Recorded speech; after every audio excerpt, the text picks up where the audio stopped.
Wood flooring, whether it be solid or engineered wood, adds an unmistakable feel of quality to your home. Today we're going to show you how to install click engineered wood flooring.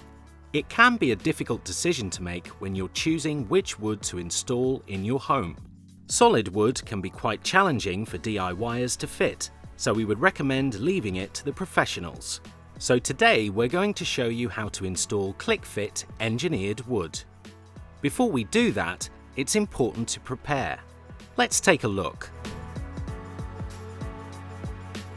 The last thing you will want to do once you have started is to interrupt your hard work by making a trip to your local DIY store.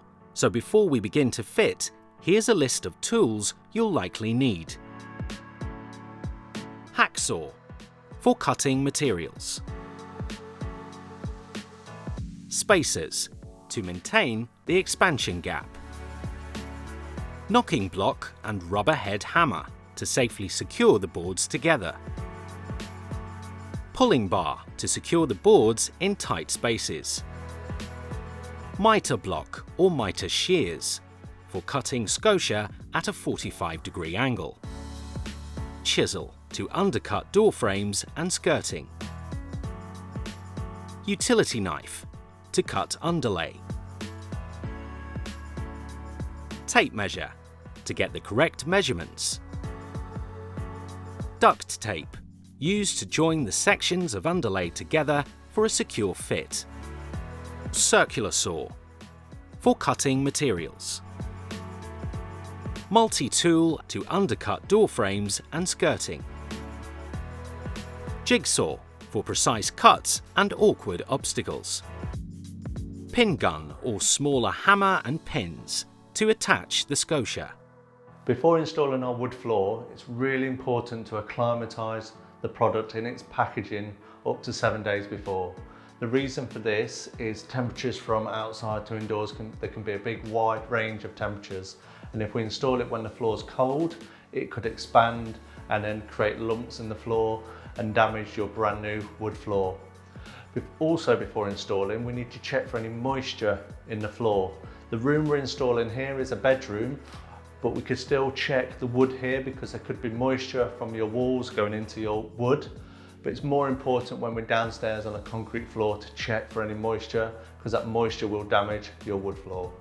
Whilst engineered flooring should be kept away from bathrooms and wet areas of the home, it can be installed over all types of subfloors, making it a particularly great choice for the living room or bedroom. Today, we'll be focusing on the bedroom. Now it's coming to installing our underlay.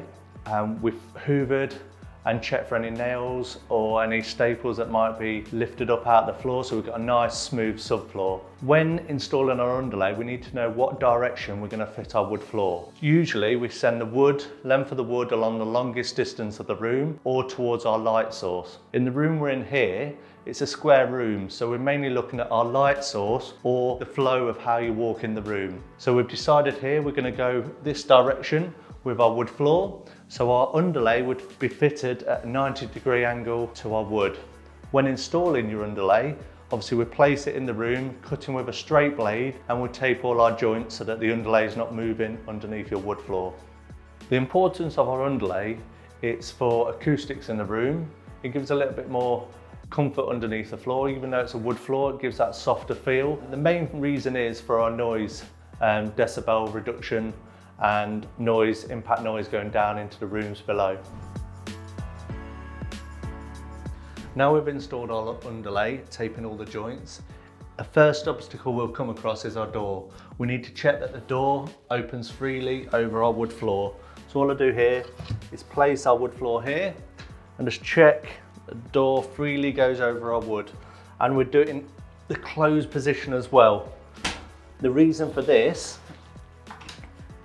is there might be a slight level issue in a room, so the floor could be higher or lower in different places. So if the door does need trimming, we'd take the door off, we'd use a hand planer or electric planer. We could also use circular saws or a plunge saw for trimming the bottom of the door, whatever tool you have or find comfortable to trim a nice straight line. If it does need trimming, a quick tip for actually marking it is getting our pencil and just scoring along the bottom. It gives you a nice line so you know what you've got to cut. Now it's coming to installing our floor. When we install our floor, we have to leave an 8 to 10 mil expansion gap. What we're going to do on this installation is use a scotia, which we'd put around the perimeter to hide that expansion gap. We could also take our skirting boards off and then would reinstall them or have new ones which would cover your expansion gap, so you wouldn't need a scotia. Near a door frame here, we wouldn't put scotia because that wouldn't sit very nice and it would hinder the door from opening and closing. So what we do here, turning the wood the opposite direction so we don't damage the wood, we'd place it near the architrave. Using our multi-tool, we'd place it on the wood and that would cut into our door frame, giving us the exact height for the wood to slide underneath, so we get a nice neat finish. If you haven't got one of these multi-tools, you can always do it with a handsaw. So you place a handsaw flat on the wood and then we're going to cut into our architraves. Now it's come to installing our first row.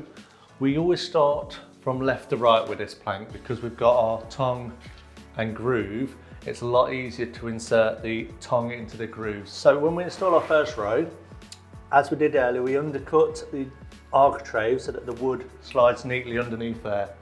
We have to keep that 8 to 10 mil expansion gap. So using our spacers, we put those in here, usually use 2 of them. That gives that 8 to 10 mil expansion gap. And that gives us something to work off as well. So when we're clicking the boards in, if we didn't have those spacers in, we'd be losing our expansion gap. On this very first row here with the door, I need to make sure that I've left enough gap there for our door bar to sit in. On this one, we're having a wooden door threshold, so we need to leave a gap for that section of the door bar to sit in, so that'll be sitting into that gap. So we need to make sure we left enough gap for that. Another thing to think about with our very first row is our scotia. I've said 8 to 10 mil expansion gap, but we need to make sure that this scotia, when installed, covers that expansion gap. So we might need to adjust the depth of what we've got depending on what style of scotia you've got.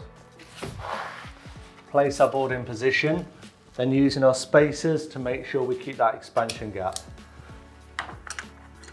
So put some there on both ends of the board.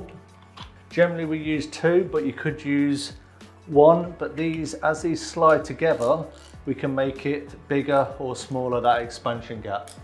So what we do on this side is put one against the header of the board. The reason I'm putting one there is because we've got to knock the boards together to click them into position. So that stops the board from moving, keeping that expansion gap. So our second board comes in now. We place that in position.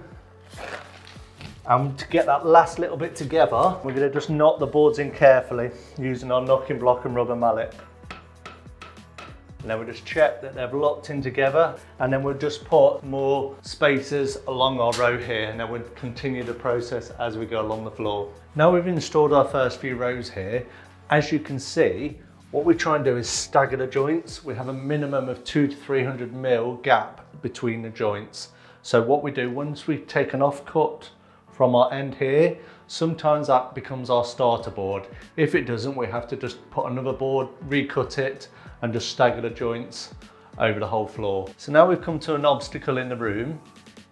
There's 2 ways of marking this. So the first way I'm going to show you is placing the board on top, exactly in line, and then using an offcut, we're going to use the groove section here to help us keep our expansion gap.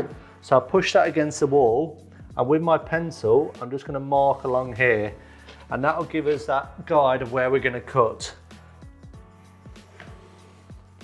And the same this side, I can use the offcut of the board and have a look at keeping our 8 to 10 mil expansion gap. I can draw a line across there. So I've got my 2 lines. That's what we're going to cut out with our jigsaw, or a handsaw if you haven't got a jigsaw. Another way of doing this is using a tape measure. We just measure that gap, and then we take off that 8 to 10 mil for our expansion gap, and we transfer the measurement onto our board. You'll get the same outcome, it's just whatever you prefer to use, whether you want to use a tape measure and measure or using an offcut of the board.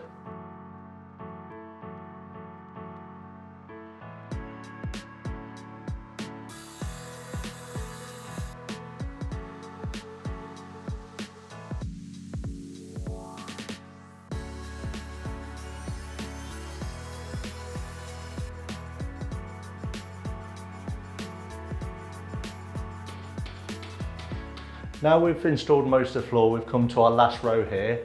We're going to have to make a cut on our last row. The reason for that is we've had a full board at the start. We spoke to the customer and that was the focal point as you walked in the room, so they wanted a full board, which has meant we needed a cut on the edge. Sometimes in a room we try and make the floor symmetrical, so we'll measure out and we may have to do a 3/4 board or half board on our very first row to make the room symmetrical. On our last row, there's two ways of marking this. The first way I do is putting the board on top, placing a template and marking using that groove to keep our expansion gap of 8 to 10 mil. Or we can just use our tape measure, measure the gap and obviously put that mark onto your board, but remembering to leave that 8 to 10 mil expansion gap. To cut these boards that we marked, we'll either use a circular saw, jigsaw. If you haven't got those tools, you can always use a handsaw. We wouldn't use a chop saw for this because we're cutting along the length of the boards. If you can't get your fingers down the gap, use a pulling bar to ensure the last row is clicked securely. Now we've installed our wood floor here, we're going to show you how we're going to install our T-profile.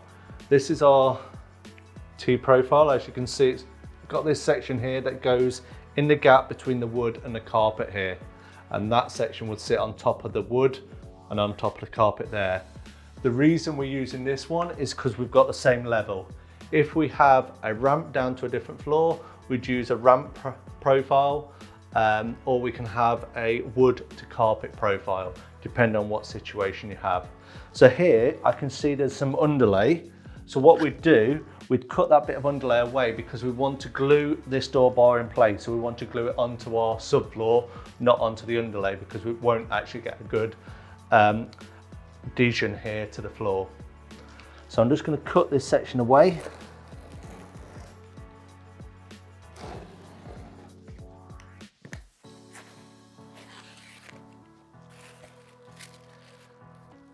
And then we're going to measure with our tape measure the gap between. We need to make sure we get an accurate measure here. Always measure twice and cut once.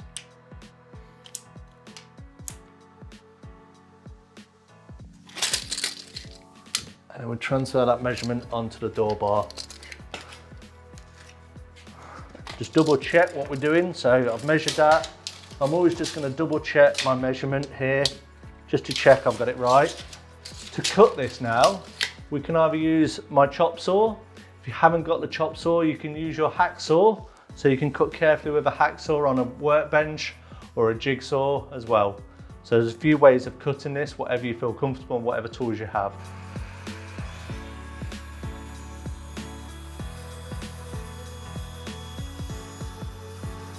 Now we've cut our T-profile here, we're just going to make sure it fits before we glue it in place. So put that in place.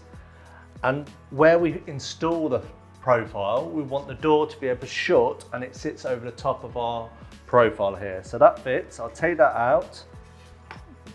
And we use any type of grab adhesive. We can also use silicone if you have silicone at home to put in our gap here to install the door bar. And then once we've put it in place, I'd probably put a weight on top of that for about half an hour just to make sure that's set in the correct place. So I'm going to put our adhesive in here. So put the door bar in place and make sure we're grabbing onto that adhesive. And like I said earlier, I'd want to put a weight on that for about half an hour just to make sure that's set in place. A useful thing, if you've got a leftover bit of pack here, we can put that on top to make sure that's setting in place. Now we've started to put our scotia around the perimeter of the room that covers that expansion gap that we left. So I've started doing it along here. The way I've installed it is using our pin gun. This is our pin gun that we're going to use to attach the scotia to the wall. If you haven't got a pin gun, you can always use some glue, or you can get the small headed pins and just use a small hammer to pin them on. Pinning's obviously a safer option because you know it's going to stay in place. Sometimes if you glue, there's a risk of them popping off. So what I've done here, I've got my 45° in the angle. Most of the rooms will be 45 degrees. You may get different angles depending if you've got bay windows or curves in your walls. So what I do with my next piece of scotia here, I'd cut my 45 and that should join in the corner nice and neatly. To cut our scotia, we can either use our chop saw. If you haven't got a chop saw, you can use your hacksaw on a mitre block or use those mitre shears. Now that we've cut our 45° on both sides, the reason I've done it on both sides is that side's to go in to make our connection on the corner, and the other side, when we do a join along that length of the wall, I always do a 45 cut. It just gives you a neater finish rather than doing a straight cut. So here, make sure that's tight in the corner, and using our pin gun, we're going to pin it every 300mm across here to make sure we've got a nice tight fixing. When cutting your angles, if your 90° in the corner isn't quite right, so your two 45° don't meet, you might have a slight gap. So what you could do is practice on different angles when you're cutting, or we'd use a colour sealant or colour filler and we'd just put that into that joint, and using a baby wipe we can just clean it off, so it just gives that nice neat finish to your floor. Now we've installed our wood floor and all our scotia around the perimeter, we'd have a sweep around or hoover. When hoovering, just be careful that you have the brushes down on your head of your hoover so you don't scratch the floor. When putting your furniture in the room, it's advisable to put furniture pads, either felt or rubber pads, on the bottom of the legs of chairs so not to scratch your new wood floor. If in a few years' time you notice you've got damage on your wood floor, scratches, dents, you could always restore your wood floor with a sand over the top and re-lacquer or oil, depends on your choice of finish. On our website we do have a video advice on how to maintain your wood floors. And just like that, your floor is fitted. From choosing your floor, purchasing it, and all the way through to installation, you can be really proud of the change you have made to your home. Following our simple, tried and trusted steps will ensure you get that classic, stylish look in your home that will amaze for many years to come.